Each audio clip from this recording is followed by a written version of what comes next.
Bacana. Então, quando a gente faz esse acordo com o Paulo Roberto Costa, você tem lá depositados 23 milhões de dólares. Vamos dizer aí, sei lá, 80 milhões de reais na época, tá? Aí a questão é, ficou muito mais caro anular esse caso. Todos os casos prévios, eles eram anulados com base em filigranas. Agora, para o cara anular esse caso, ele tinha que mandar devolver 80 milhões de reais. Castelo de Areia, Boi Barrica, Sundown, Dilúvio, vários outros casos foram anulados, mas eles não tinham recuperado dinheiro. Pode crer. Agora você tinha 80 milhões de reais, difícil, você tem uma ficou materialidade, caro. Né? Não só materialidade, porque os outros casos também tinham materialidade. Mas agora ficou caro. Quem que vai anular e mandar devolver 80 milhões? Vai ficar custoso até pra imagem pública, né? Vai sair uma notinha no jornal, 80 milhões são devolvidos no esquema de... Porque algum político filho da puta. Então, Igor, até aquele momento, todo dia a gente pensava, qualquer dia, a qualquer momento vai vir uma decisão e vai suspender esse caso e vai anular esse caso. Todo dia a gente acordava sabendo que isso era possível e por isso a gente se dedicava noites e finais de semana, nesse caso, tentando pegar os 80 mil documentos que foram apreendidos apenas na primeira fase da Lava Jato e tentando fazer sentido de tudo aquilo. Quando a gente faz o acordo e fala, a gente ganhou um fôlego agora. Agora a gente vai poder trabalhar e vamos continuar dando um gás para trabalhar. E a gente tinha em Curitiba uma série de circunstâncias que favoreceram esse caso. Tinha um ótimo relacionamento com a polícia. Vários lugares, MPF e polícia competem. Mas ali, a líder na Polícia Federal era a Érica Marena, sou amigo dela, assim, a gente gosta muito do outro, tem uma admiração recíproca. Ela até falava, Dilton, parece que a tua história foi forjada para você estar no caso Lava Jato, pelo que você estudou, né, experimentou na vida. E a gente tinha um excelente relacionamento e a gente trabalhou muito intensamente em conjunto, focado na 7ª fase. E eu lembro do Carlos Fernando falando, você imagina então os grandes empreiteiros do país que corromperam ao longo de décadas, um depois do outro rumando para a prisão. Eu quero ver essa cena, o Carlos Fernando colocava. Vamos fazer uma grande operação. A gente tinha discussão, será que a gente fazia uma só para testar, para ver se ia fazer certo, se ia dar certo, uma empreiteira, ou a gente faz as maiores? Só que se faz de uma, podem anular, derrubar o caso, suspender. Vamos fazer com tudo aquilo que a gente tem fácil para fazer. Vamos fazer as 7 que a gente tinha lá, mais fáceis. Depois a gente fez, no ano seguinte, o Odebrecht e a Andrade Gutierrez. Eram 2 muito grandes, que a gente não tinha prova ainda naquele momento, que não participavam do esquema do Alberto Youssef, de distribuição de propina. Era outro esquema, era contas do exterior. Era uma coisa bem mais intricada. E aí, a gente fez, então, a 7ª fase. E quando a gente fez a 7ª fase, o Carlos Fernando apostou uma janta com a gente, dizendo, essas pessoas vão passar o Natal em casa. Porque o sistema é assim, doutor. Os poderosos, eles se rearranjam. As elites, elas se rearranjam e elas resolvem tudo. É o que a gente está vendo agora. Mas naquela época, tinha um diferencial. A gente não só teve a sorte dos ótimos ministros e juízes da primeira e última instância, mas a sociedade e a imprensa se mobilizou. E a gente tinha os 80 milhões de reais que, se alguém anulasse, ia ter que mandar devolver. E aí, eles ficaram presos até o Natal, passaram do Natal presos. O Carlos Fernando pagou a janta, pagou feliz porque eu não acreditava. E aí eu comecei a falar, gente, a gente tem que lutar para mudar o sistema. Porque a Lava Jato, ela pode dar um resultado, a gente não sabe quando, até onde ela vai parar. Agora, se a gente quer mudar a realidade, a gente precisa ir além da Lava Jato. A gente precisa mudar o sistema para que todos os casos possam ser Lava Jatos. Não só uma operação que deu sorte, que conseguiu encontrar um bom ambiente para se desenvolver, dar certo, mas a gente precisa que todos os outros casos de corrupção sejam efetivos, recuperem dinheiro, punam os responsáveis.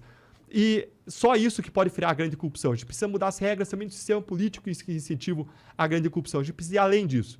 E ali começou o sonho que acabou se tornando as 10 medidas contra a corrupção mais tarde, a partir da expertise de vários colegas que conhecem os problemas do sistema de justiça. Ou seja, era um grupo comprometido com mudança. Não só se restringiu a trabalhar nos casos concretos, manhã, tarde, noite, final de semana, mas que queria ir além para consertar as engrenagens do sistema. Para que o sistema mudasse, para que a gente pudesse virar essa página. E naquela época, uma das mudanças que eu tive ao longo do tempo foi quebrar minhas ingenuidades.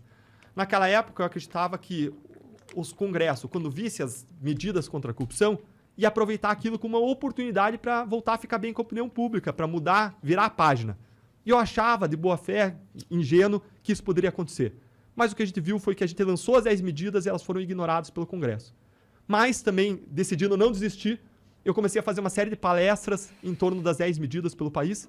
Numa dessas palestras, alguém como vocês, alguém como qualquer pessoa que nos assiste, se levantou e veio falar comigo e disse: Deltan, para isso dar certo, isso não pode ser do Ministério Público. Isso tem que ser da sociedade brasileira. E veja a importância de um cidadão normal, uma pessoa como qualquer uma, veio e se levantou e disse isso e começou a mobilizar líderes locais. Isso foi crescendo e eles decidiram tornar isso um projeto de lei de iniciativa popular. Cara, isso bombou, cara. Isso bombou. foram colhidos mais de 2.300.000 assinaturas, recorde de projeto de lei de iniciativa popular. Assinaturas escritas, não podia ser virtual. Cara, tinha que ser nome, CPF, as pessoas tinham medo de colocar os dados, mas muita gente foi para a rua, igrejas se envolveram, associações se envolveram, entidades de classe se envolveram, e foi coletado um número incrível de assinaturas, e aquilo chegou com uma força imensa no Congresso Nacional, gente do país inteiro foi para lá apresentar aquilo para o Congresso Nacional, e aquilo passou a tramitar em razão da força numa comissão especial que Eduardo Cunha assinou a criação, pressionado por um monte de gente que foi lá no Congresso. Essa comissão especial ouviu 100 especialistas e no final do ano aprovou de modo unânime todas as propostas. Praticamente tudo como estava. Em seguida foi para o Congresso Nacional. Não sei se vocês lembram do que aconteceu. Mais ou menos. Eu sei que eles desvirtuaram as medidas, né? Você lembra do momento? Não. Monarca? Lembra que aconteceu o acidente da Chapecoense, do time de futebol? Lembro. No dia seguinte, na noite seguinte ao acidente, quando o Brasil estava chorando a tragédia, olhando para um lado, eles colocaram em votação, na calada da madrugada, aquelas propostas na Câmara dos Deputados. Ou seja, quando a sociedade estava distraída com algo que gerou um luto nacional, que machucou todo mundo, as pessoas estavam constrangidas, emocionadas em relação ao que tinha acontecido, eles, na calada da madrugada, eles destruíram aquelas propostas contra a corrupção. E eu lembro que no dia seguinte eu acordei desesperançado, frustrado, fui até a sala, minha esposa me abraçou apertado e disse assim, meu amor, a gente vai com você aonde você quiser. Se quiser ir para o Japão, a gente vai com você. E a gente tinha uma reunião do acordo de colaboração do Odebrecht e eu fui para o carro, passei a dirigir para a Procuradoria e pela primeira vez nessa história eu tive vontade de desistir. E eu tive vontade de desistir porque eu sabia que se a gente não for além da Lava Jato, nas mudanças, a gente não vai mudar o país. A gente vai ter só um grande caso contra a corrupção, que é importante a gente responsabilizar os poderosos, recuperar o dinheiro, mas a gente não vai mudar a realidade, que é o que mais importa, é diminuir o sofrimento humano que a corrupção causa. E naquela época, o meu filho Thomas, ele tinha 3 anos de idade, e a gente adorava sentar, montar Lego junto na sala, e a gente colocava as peças de Lego umas sobre as outras, e quando ficava grande aquela torre, às vezes as peças caíam sobre elas mesmas e ele se colocava a chorar. E eu falava para ele, filho, não adianta chorar. Chorar não vai mudar a realidade. Vamos tentar mais, vamos tentar de novo, vamos tentar diferente, vamos fazer melhor.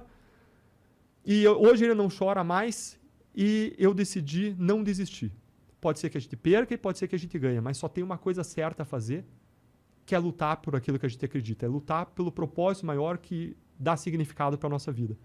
E eu decidi não desistir, e várias outras entidades da sociedade civil que decidiram não desistir, decidiram fazer mais, melhor e diferente, se uniram e projetaram um novo pacote de mudanças. 70 propostas, mais de 200 especialistas se uniram para produzir. Caralho. Liderados por 2 instituições renomadas. Quais? Fundação Getúlio Vargas, Direito Rio de Janeiro, e Transparência Internacional. E foram criadas 70 propostas que atacam a corrupção em 12 frentes diferentes. Só que aí a gente já tinha uma experiência das 10 medidas, que era o fato de que eles não queriam aprovar no Congresso Nacional uma reforma que fosse um tiro no pé. Claro. Porque muitos lá estavam comprometidos até o pescoço. Todos têm pé lá. Exatamente. Então, todos têm o quê? Pé. Pé? Todos têm pé pra tomar tiro. Exatamente. Exatamente. Todos têm pé, gostei. E aí, a estratégia mudou. A estratégia virou, se eles lá não vão aprovar, vamos mudar quem está lá. E começou uma campanha chamada Campanha Unidos contra a Corrupção. É uma campanha que se acha online, www.unidoscontracurrupção.com.br ou .org, mas acho que é .com, acha fácil, exatamente. Unidos contra a Corrupção, que era uma campanha para que em 2018 as pessoas só votassem. E a campanha começou em 2018 mesmo, no próprio ano, foi uma campanha curta. Só votassem quem? Independentemente de ideologia, político da preferência e cada um, mas que tivesse 3 compromissos claros. Democracia, combate à corrupção e um passado íntegro, não tivesse processado por corrupção. E essa campanha conseguiu aprovar 45 parlamentares comprometidos com isso. É como eu disse antes, é pouco, mas é um grande começo. A gente saiu de 0 para 45. E é o que a gente precisa terminar, a gente precisa avançar. Eles foram fiéis, esses caras? Eles foram, mas eles são poucos. Entendi. Eu fiz umas reuniões com o pessoal do Muda Senado. São cerca de 25 senadores. Você encontra também o número de pessoas comprometidas no Senado com a luta contra a corrupção quando você olha o número de pessoas que votaram contra a destruição da lei de improbidade. É só a pessoa ir lá, olhar no Senado, tem uma matéria do Poder 360, você consegue jogar lá como votaram os deputados, lei de improbidade. Você vai achar tanto os deputados e os senadores também. E olha os do teu estado, viu? Olha e não vota em quem destruiu a lei de improbidade, né?